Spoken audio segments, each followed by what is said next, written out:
Hello students, last lecture में हमने study किया था मैकेनिज्म ऑफ एड्जॉर्प्शन। ठीक है, आज की क्लास में हम स्टडी करेंगे थर्मोडायनामिक्स ऑफ एड्जॉर्प्शन। ठीक है, तो देखो थर्मोडायनामिक ऑफ एड्जॉर्प्शन का मतलब क्या है। थर्मोडायनामिक्स का मतलब क्या है कि जो हमारे पास एड्जॉर्प्शन प्रोसेस है वो एक स्पॉन्टेनियस प्रोसेस कैसे होगा। ठीक है, कैसे वो फिजिबल होगा, हमें ये चीज़ में चेक करना है।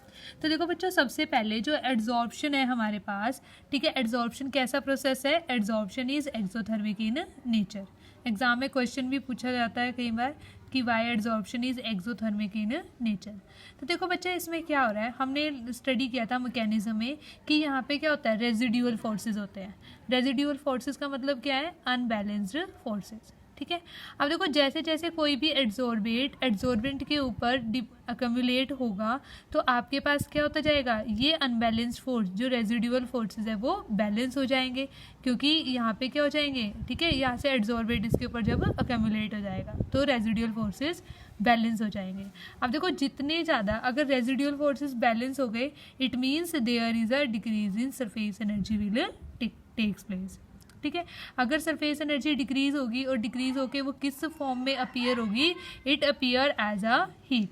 ठीक है, तो हमारे पास यही होता है कि जो थर्मोडायनामिक्स और एड्जॉर्प्शन में तभी हम क्या कहते हैं कि जो एड्जॉर्प्शन है वो क्या है, एक्सोथर्मिक इन नेचर। ठीक है, अब देखो अगर हमारे पास हीट इवॉल्व आउट हो रही है, रिलीज हो रही है, तो it means delta H will be negative.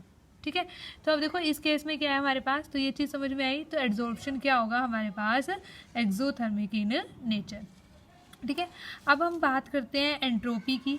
तो एंट्रोपी भी एड्जॉर्प्शन के केस में क्या होती है बच्चों, नेगेटिव। ठीक है, क्यों होती है, क्योंकि देखो यहाँ पे एड्जॉर्बेंट मॉलिक्यूल आकर यहाँ पे क्या हो गया, एड्जॉर्बेंट के ऊपर अक्यूमुलेट हो गए। तो जो आपके पास रैंडमनेस है, ठीक है, जो मोशन है, मोशन ऑफ मॉलिक्यूल्स है, वो क्या हो रहा है आपके पास, सीज हो रहा है। ठीक है, मतलब वो डिक्रीज हो रहा है, randomness decreases, therefore entropy will decreases. It means we can say that entropy also is negative. ठीक है, एंट्रोपी इज ऑल्सो नेगेटिव, मतलब डेल्टा एच भी नेगेटिव, एंट्रोपी भी नेगेटिव। ठीक है, अब देखो बच्चों उसके बाद हम बात करते हैं कि डेल्टा जी की। According to Gibbs Helmholtz equation, delta G is equal to delta H minus T delta S. ठीक है, अब देखो बच्चों इसके लिए डेल्टा एच भी क्या है, नेगेटिव है, डेल्टा एस भी क्या है, नेगेटिव है। ठीक है, अगर डेल्टा एच नेगेटिव है, डेल्टा एस भी नेगेटिव है। अब देखो तो नेगेटिव नेगेटिव क्या हो जाएंगी, पॉजिटिव, और डेल्टा एच क्या रहेगा, नेगेटिव। और अगर हम चाहते हैं कि जो डेल्टा जी है वो क्या रहे हमारे पास, डेल्टा जी हमारे पास नेगेटिव रहे, फिजिबल रहे रिएक्शन, स्पॉन्टेनियस होने के लिए डेल्टा जी क्या होना चाहिए, नेगेटिव होना चाहिए। और नेगेटिव कब होगा, इट मीन्स जब डेल्टा एच हाईली नेगेटिव होगा, तभी हमारे पास जो प्रोसेस होगा वो क्या होगा, स्पॉन्टेनियस प्रोसेस होगा। ठीक है, तो हम तभी कह सकते हैं कि absorption is possible only when delta H is negative. It means when process is exothermic in nature. दूसरी चीज़, जैसे जैसे एड्जॉर्प्शन होगी, देखो जैसे जैसे एड्जॉर्प्शन जितनी ज़्यादा होती जाएगी उतनी ज़्यादा सरफेस एनर्जी डिक्रीज और उतना ही डेल्टा एच नेगेटिव होता जाएगा। ठीक है, बट एक टाइम ऐसा आएगा कि जब आपके पास एड्जॉर्प्शन और डीजॉर्प्शन का अमाउंट क्या हो जाएगा, इक्वल हो जाएगा। ठीक है, तो उस टाइम पे डेल्टा एच और टी डेल्टा एस वाला फैक्टर दोनों क्या हो जाएंगे, आपस में इक्वल हो जाएंगे, और दोनों के इक्वल होने की वजह से डेल्टा जी हमारे पास क्या आ जाएगा, जीरो आ जाएगा। ठीक है, इट मीन्स जब डेल्टा जी जीरो होगा तो हमारे पास क्या होगा, इक्विलिब्रियम की कंडीशन अचीव हो जाएगी। ठीक है, तो ये हमारे पास क्या था, थर्मोडायनामिक्स ऑफ एड्जॉर्प्शन। ठीक है, नेक्स्ट टॉपिक है बच्चों हमारे पास टाइप्स ऑफ एड्जॉर्प्शन। ठीक है, अब देखो एड्जॉर्प्शन में बेसिकली हो क्या रहा है, एड्जॉर्प्शन में हो रहा है कि जो एड्जॉर्बेट मॉलिक्यूल है वो एड्जॉर्बेंट के साथ इंटरेक्ट कर रहे हैं। ठीक है, तो इसलिए हम उसी के बिहाफ पे, ठीक है, इसलिए हम क्या कहते हैं, on the basis of intermolecular forces we can define adsorption into, we can classify adsorption into two types. One is physical adsorption जिसे हम क्या कहते हैं, physisorption, and second is chemical adsorption जिसे हम क्या कहते हैं, chemisorption। ठीक है, अब देखो बच्चों इनमें दोनों में डिफरेंस क्या है, हमने कहा है कि इंटरमॉलिक्यूलर फोर्सेस का डिफरेंस है। तो सबसे पहले ठीक है, फिजिसॉर्प्शन, जो फिजिकल एड्जॉर्प्शन हम कह रहे हैं, फिजिकल एड्जॉर्प्शन का मतलब क्या है कि यहाँ पे जो फोर्सेस ऑफ अट्रैक्शन होंगे वो फिजिकल फोर्सेस, मतलब वैंडरवॉल फोर्सेस होंगे, उसे हम क्या कहेंगे, फिजिसॉर्प्शन। ठीक है, और केमिसॉर्प्शन में इंटरमॉलिक्यूलर फोर्स ऑफ अट्रैक्शन क्या होते हैं, यहाँ पे क्या होता है, केमिकल बॉन्ड। ठीक है, if adsorption take place due to formation of chemical bond between adsorbent and adsorbent, then it is known as chemisorption. ठीक है, तो फिजिजॉर्प्शन में जो आपके फोर्सेज ऑफ अट्रैक्शन होते हैं वो हमारे पास क्या होते हैं, वैन डर वाल्स फोर्सेज। और कैमीजॉर्प्शन में क्या होता है, अगर मॉलिक्यूल्स के इन बिटवीन मतलब एड्सॉर्बेट और एड्सॉर्बेंट के बीच में क्या बने, हमारे पास केमिकल बॉन्ड की फॉर्मेशन हो, तो उसे हम क्या कहते हैं, कैमीजॉर्प्शन। सेकेंड पॉइंट ऑफ डिफरेंस है बच्चे, फिजिजॉर्प्शन is not specific in nature. ठीक है, स्पेसिफिसिटी का मतलब क्या है, देखो यहाँ पे क्या है कि कोई भी दो मॉलिक्यूल है हमारे पास, ठीक है, मतलब कोई भी एड्सॉर्बेट है, एड्सॉर्बेंट है, तो दोनों क्या हो सकते हैं, वो एक दूसरे सभी के बीच में क्या होता है, van der Waals forces of attraction तो होता ही है। ठीक है, तो इसलिए हम क्या कहते हैं, they are not specific in nature. But chemisorption का मतलब क्या है, देखो केमिकल बॉन्ड ऐसा तो नहीं होता, जैसे हमें पता है कि जरूरी नहीं होता कि कोई भी दो सब्सटेंस है वो हमेशा केमिकली रिएक्ट करेंगे। ठीक है, जरूरी नहीं है। ठीक है, दो सब्सटेंसेस, ठीक है, वो कंडीशंस के ऊपर डिपेंड करता है कि दो सब्सटेंसेस रिएक्ट करेंगे या नहीं करेंगे। Therefore we can say that chemisorption is highly specific in nature. ठीक है, third is it is reversible in nature. जो फिजिजॉर्प्शन है वो क्या आ जाएंगे, रिवर्सिबल इन नेचर। मतलब एक बार एड्सॉर्प्शन हुई, अगर हम उसी की कंडीशन को रिवर्स कर दें तो हमारे पास क्या हो जाएगा, डीजॉर्प्शन ऑल्सो टेक प्लेस। मतलब दोबारा से क्या हो जाएगी, डीजॉर्प्शन हो जाएगी। ठीक है, जो मॉलिक्यूल एड्सॉर्ब हुए थे वो दोबारा से क्या हो जाएंगे, वहाँ से हट जाएंगे। ठीक है, मतलब डीजॉर्प्शन हो जाएगी। तो इसलिए हम क्या कहते हैं कि जो हमारे पास फिजिजॉर्प्शन है, physisorption is reversible in nature. However chemisorption is irreversible in nature. अब देखो केमिकल बॉन्ड बना हुआ है एक, ठीक है, अगर हमने एक केमिकल बॉन्ड बना लिया, ठीक है, केमिकली रिएक्ट कर दिए, केमिकल रिएक्शन का मतलब क्या होता है, formation of new substances will takes place. ठीक है, तो इस केस में क्या होगी, हाँ, अगर हम कंडीशन को रिवर्स डायरेक्शन में कर दें तो ये नहीं है कि हम दोबारा से क्या कर देंगे, डीजॉर्प्शन विल टेक्स प्लेस, क्योंकि केमिकल बॉन्ड के ब्रेकडाउन क्या होगी, डिफिकल्ट होगी। इसलिए हम इसे क्या कहते हैं कि it is irreversible in nature. ठीक है, next is it has low heat of adsorption. ठीक है, यहाँ पे weak van der Waals forces को बनना है, अगर weak van der Waals forces बनना है तो इट मीन्स हीट रिलीज होगी। मतलब दोनों ही केसेस में क्या होगी, हीट रिलीज होगी, because formation of bond will takes place.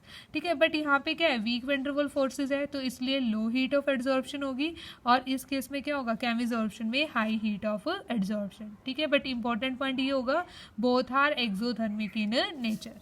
ठीक है, तो ये हमारे पास है। उसके बाद है बच्चों हमारे पास एक्टिवेशन एनर्जी। ठीक है, इन case of फिजिजॉर्प्शन activation energy is very low. ठीक है, एक्टिवेशन एनर्जी हमें रिक्वायर्ड ही नहीं होगी ज़्यादा।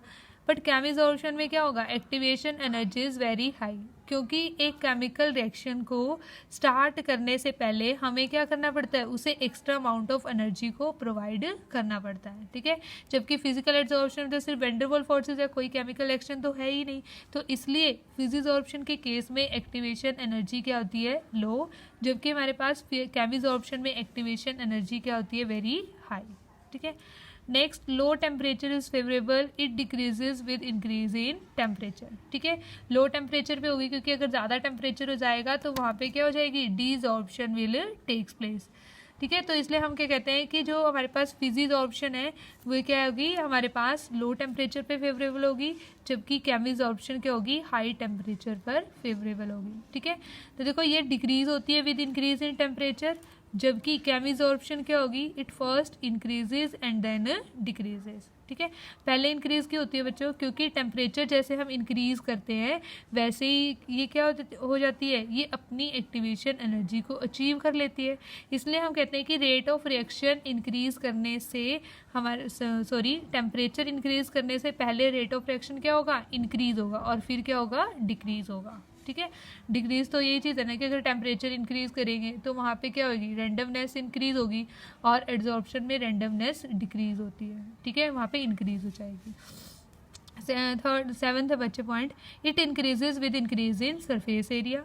ठीक है, क्योंकि जितना ज़्यादा सरफेस एरिया अवेलेबल होगा एड्सॉर्बेट के पास एड्सॉर्ब होने के लिए, उतनी ज़्यादा क्या होगी, एड्सॉर्प्शन होगी।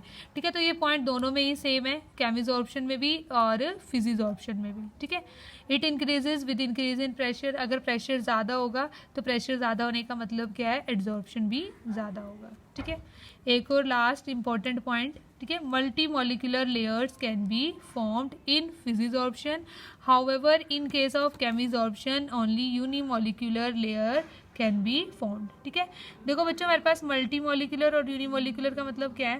देखो यहाँ पे क्या है, फिजिकल फोर्सेस ऑफ अट्रैक्शन। ठीक है, वैंडरवॉल फोर्सेस। सपोज करो एक लेयर बन गई हमारे पास, एड्जॉर्बेंट मॉलिक्यूल है, एड्जॉर्बेंट के ऊपर एड्जॉर्बेट क्या हो गया, एड्जॉर्ब हो गया। ठीक है, उसके बाद क्या है, और एड्जॉर्बेट मॉलिक्यूल्स आएंगे। ठीक है, वो भी क्या हो जाएंगे, उसके ऊपर एड्जॉर्ब हो जाएंगे, डायरेक्टली एड्जॉर्ब होते जाएंगे। इसका मतलब क्या है, एक लेयर, 2 लेयर, 3 लेयर, तो इसी तरीके से बहुत सारी लेयर्स बन सकती हैं। तो उसे हम क्या कहते हैं कि फिजिजॉर्प्शन में multimolecular layer can be found. However in case of chemisorption unimolecular layer is found. अब देखो इसके में क्या है बच्चे, हमारे पास क्या होगा, सपोज करो हमारे पास है ये एड्जॉर्बेंट है। ठीक है, एड्जॉर्बेंट। ठीक है, और ये हमारे पास एड्जॉर्बेट है। ठीक है, इनके बीच में कैसा बॉन्ड बना है, इनके बीच में केमिकल बॉन्ड बना है दोनों के बीच में। अब इसके ऊपर तो क्या आएंगे बच्चों, एड्जॉर्बेट मॉलिक्यूल आएंगे ना। तो एड्जॉर्बेट के साथ तो बॉन्ड नहीं बनेगी, एड्जॉर्बेट की एड्जॉर्बेंट के साथ बनेगी। ठीक है, ठीक है, नेक्स्ट लेयर के लिए तो स्पेस नहीं देंगे ना। तो इसलिए हम क्या कहते हैं कि जो केमिकल एड्जॉर्प्शन होती है वो क्या होती है, यूनिमॉलिक्यूलर इन नेचर। ठीक है, तो ये हमारे पास क्या होगी, in case of chemisorption unimolecular layer is found. However in case of physical adsorption multimolecular layer is found. ठीक है, उसके बाद बच्चे नेक्स्ट है हमारे पास एड्जॉर्प्शन आइसोथर्म। ठीक है, देखो नेम से ही इंडिकेट हो रहा है एड्जॉर्प्शन आइसोथर्म। आइसोथर्म का मतलब क्या है, आपके पास हम एक ग्राफ प्लॉट करेंगे एट कांस्टेंट टेम्परेचर। ठीक है, आइसोथर्म मीन्स सेम टेम्परेचर। ठीक है, अब देखो इसमें कौन कौन से बात क्वेश्चन ये आता है कि हम एक्स एक्सिस पे और वाई एक्सिस पे कौन से कंपोनेंट लेंगे। ठीक है, देखो एड्जॉर्प्शन का मतलब क्या है कि एड्जॉर्बेट का कुछ अमाउंट एड्जॉर्बेंट पर एड्जॉर्ब हो जाना। ठीक है, तो हम मान लेते हैं बच्चों x क्या है, मास ऑफ एड्जॉर्बेट, और m क्या है, गिवन मास ऑफ एड्जॉर्बेंट। ठीक है, तो हम x/m इनकी रेशियो को हम क्या कहेंगे, जैसे कि ये सपोज करो 2 ग्राम है, ये 10 है, मतलब 10 ग्राम के ऊपर कितना एड्जॉर्ब हुआ, ओनली 2 ग्राम। ठीक है, तो उसे हम क्या कहेंगे, इनकी रेशियो को एक्सटेंट ऑफ एड्जॉर्प्शन। ठीक है, और इसको प्रेशर के वर्सेस हम ग्राफ प्लॉट करेंगे। ठीक है, तो these are plotted for the adsorption of gases over a solid. एक चीज़ और, एड्जॉर्प्शन आइसोथर्म को हम ड्रॉ करते हैं सिर्फ उन केसेस में जिन केसेस में गैस का एड्जॉर्प्शन होता है सॉलिड के ऊपर। ठीक है, कोई सॉलिड सरफेस है जैसे चारकोल है, ठीक है, और उसके ऊपर किसी भी गैस का क्या हो रहा है, आपके एड्जॉर्प्शन हो रहा है, तो उन्हीं केसेस के लिए हम क्या करेंगे, एड्जॉर्प्शन आइसोथर्म को ड्रॉ कर सकते हैं। अब देखो आइसोथर्म को इसलिए करेंगे, अब यहाँ पे ये चीज़ समझ में आ गई। अब देखो ये क्या है, the variation between x/m and pressure at constant temperature is known as adsorption isotherm. ठीक है, तो एड्जॉर्प्शन आइसोथर्म में क्या करेंगे बच्चों, हम x/m एड्जॉर्प्शन वर्सेस प्रेशर पे ग्राफ प्लॉट करेंगे एट कांस्टेंट टेम्परेचर। ठीक है, और ये आइसोथर्म किस साइंटिस्ट ने दी थी बच्चों, फ्रेंडलिक साइंटिस्ट ने दी थी, इसलिए हम इस आइसोथर्म को हम क्या कहते हैं, फ्रेंडलिक एड्जॉर्प्शन आइसोथर्म। ठीक है, और उन्होंने क्या ऑब्जर्व किया, उन्होंने एक रिलेशन दिया बच्चों इनके प्रेशर और x/m के बीच में। इसी के भी हाफ पे हम ग्राफ को प्लॉट करेंगे। x/m is directly proportional to p⁻1/n where value of n vary from 0 to 1। ठीक है, अब देखो ये कैसे वेरी करती है, ये हमें डिस्कस करना है। ठीक है, अब देखो x/m हमने प्रोपोर्शनैलिटी कांस्टेंट हटा दिया, यहाँ पे क्या लग गया, k is constant of proportionality, k into p⁻1/n। ठीक है, अब देखो बच्चों जब हम इसका ग्राफ प्लॉट करेंगे, ठीक है, तो ये कैसे इस शेप का आएगा, कर्व शेप का। ठीक है, ये ग्राफ है एट डिफरेंट टेम्परेचर, ये 23 डिग्री सेल्सियस, ये 43 है, 78। मतलब जैसे जैसे टेम्परेचर इंक्रीज होगा एड्जॉर्प्शन हमारे पास क्या हो जाएगा, डिक्रीज हो जाएगा। ठीक है, एड्जॉर्प्शन क्या होगा हमारे पास, डिक्रीज हो जाएगा। अब देखो इसका मतलब ये है कि देखो जब प्रेशर की वैल्यू कम है, ठीक है, तो आपके पास, ठीक है, इस तरीके से करना है हमें। सबसे पहले एक चीज़ और, जो ये आइसोथर्म होता है ये सिर्फ वैलिड होता है फिजिकल एड्जॉर्प्शन के लिए ही वैलिड होता है, केमिजॉर्प्शन के लिए हम ये ग्राफ ड्रॉ नहीं करते। ठीक है, पहले हम इसको अभी यहाँ पे और भी करेंगे। ठीक है, इसका नेक्स्ट पार्ट करेंगे, लॉगरिथम लेके इसके ग्राफ को ड्रॉ करना, दोबारा समझेंगे इसको। ठीक है, अब देखो बच्चों यहाँ पे क्या है, इसका हम क्या करेंगे, लॉगरिथम लेंगे। ठीक है, अगर हम लॉगरिथम ले लेते हैं, log x/m is equal to log k plus 1/n into log of p। ठीक है, यहाँ पे ये चीज़ समझ में आती है आपको। यहाँ पे इसको y मान लेंगे, इसको क्या मानेंगे m, ये x log p x axis पर, और ये क्या होगा बच्चों हमारे पास इंटरसेप्ट। ठीक है। तो इस टाइम पे हमारे पास ग्राफ कैसे बनेगा बच्चों, log x/m versus log p के बीच में graph, intercept and with positive slope, ठीक है। तो ये इंटरसेप्ट होगा, ये हमारे पास क्या होगी पॉजिटिव स्लोप, और स्लोप क्या होगी इस केस में बच्चों 1/n होगी, ठीक है। तो एक तो ये ग्राफ है। अब देखो ये क्या करते हैं, अब है ना इसमें हम इस रीजन को, अब देखो ग्राफ ऐसे बन रहा है बच्चे, ऐसे, ठीक है, लाइक दिस, हमने यहाँ पे इसको प्लॉट किया है लाइक दिस। अब देखो यहाँ पे ये चीज़ ऑब्जर्व करो बच्चे, जहाँ पे आपके पास प्रेशर, लो प्रेशर है, बिल्कुल लो प्रेशर पे तो ऑलमोस्ट ग्राफ क्या है, स्ट्रेट लाइन ग्राफ है, ठीक है, ऑलमोस्ट क्या है, स्ट्रेट है। तो इसलिए हम क्या कह सकते हैं, x/m is directly proportional to p at low pressure, ठीक है। लो प्रेशर पे आप हमारे पास क्या करेगा, जो x/m है कैसे यहाँ पे रिलेट करेगा इससे, डायरेक्टली प्रोपोर्शनल टू p की पावर 1। अब देखो बच्चों उसके बाद ऐसे ये कर्व बनना स्टार्ट हुई, मतलब जब इंटरमीडिएट प्रेशर पर x/m, ठीक है, प्रेशर के साथ कैसे वेरी करेगा, x/m is directly proportional to p की पावर 1/n। और हम क्या ऑब्जर्व करते हैं, जैसे जैसे प्रेशर हाई होता है तो ये ग्राफ क्या हो जाता है, ऐसे ऑलमोस्ट कांस्टेंट ग्राफ चलता रहता है, ठीक है। तो अगर कांस्टेंट है बच्चों ये ग्राफ, ठीक है, यहाँ पे कर्व ऐसे कांस्टेंट हो जाएगी, तो इसका मतलब क्या है, x/m is independent of pressure, independent है, अगर मतलब ये डिपेंड ही नहीं कर रहा तो हम क्या लिख सकते हैं, p की पावर 0, ठीक है। तो दैट इज 1। तो इसलिए हम कैसे क्लासीफाई करते हैं बच्चों, इसमें इंटरमीडिएट प्रेशर पर, ठीक है, at intermediate pressure x/m is directly proportional to p की power 1/n। However at very high pressure x/m is independent of pressure, and at very low pressure x/m is directly proportional to p, ठीक है। Low pressure पे directly very करेगा pressure के साथ, intermediate pressure पे p की power 1/n, ठीक है, जहाँ पे n की वैल्यू क्या होगी बच्चों 0 to 1, ठीक है। और हाई प्रेशर पे बच्चों कैसे वेरी करेगा, हाई प्रेशर पे क्या होगा, it is independent of pressure, extent of adsorption, ठीक है। इंपॉर्टेंट है ये, एग्जाम में बहुत बार आता है, explain adsorption, Freundlich adsorption isotherm. तो फ्रेंडलिक एड्जॉर्प्शन आइसोथर्म में बच्चों हम क्या करते हैं, extent of adsorption versus pressure के वर्सेस ग्राफ प्लॉट करते हैं एट कॉन्स्टेंट टेम्परेचर पे, ठीक है। और उसकी वेरिएशन देखते हैं कि लो प्रेशर पे कैसे वेरी करता है, x/m is directly proportional to p, and at intermediate pressure it is directly proportional to p raised to power 1/n, and at very high pressure it is independent of pressure, ठीक है। ये दोनों graph important है, ये दो अगर exam में question आता है तो ये दोनों ग्राफ ही आपको ड्रॉ करने हैं, ठीक है। और नेक्स्ट क्लास में हम डिस्कस करेंगे यही Freundlich adsorption isotherm for solution phase, ठीक है। तो आज यहाँ पे तक ही हमने डिस्कस किया है और इसे अच्छे से कर लेना, ठीक है। ये दोनों ग्राफ ही आपको क्या करने हैं, ड्रॉ करने हैं ज़रूर, ठीक है।